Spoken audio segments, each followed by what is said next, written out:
പത്തനാപുരത്തു നിന്നും രാത്രി 9:30 എത്തുമെന്ന് അറിയിച്ചിരുന്നുവെങ്കിലും 1 മണിക്കൂർ വൈകിയാണ് ലാലും പ്രിയദർശനും തിരുവഞ്ചൂരിന്റെ വീട്ടിലെത്തിയത്.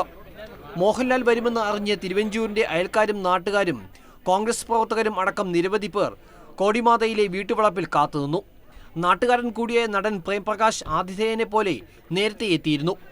ലാൽ എത്തിയപ്പോൾ ആരാധകർ അർദ്ധരാത്രിയിലെ കാത്തുനിൽപ്പിന്റെ ക്ഷീണമെല്ലാം മറന്നു. തിരുവഞ്ചൂർ വീട്ടിൽ നിന്നും ഇറങ്ങിവന്ന് ഇരുവരെയും സ്വീകരിച്ചു.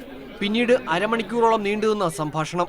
ചലച്ചിത്ര വകുപ്പിന്റെ മന്ത്രി എന്ന നിലയിൽ മാത്രമല്ല, തന്റെ പ്രിയപ്പെട്ട സുഹൃത്തു കൂടിയാണ് തിരുവഞ്ചൂർ രാധാകൃഷ്ണൻ എന്ന് ലാൽ പറഞ്ഞു.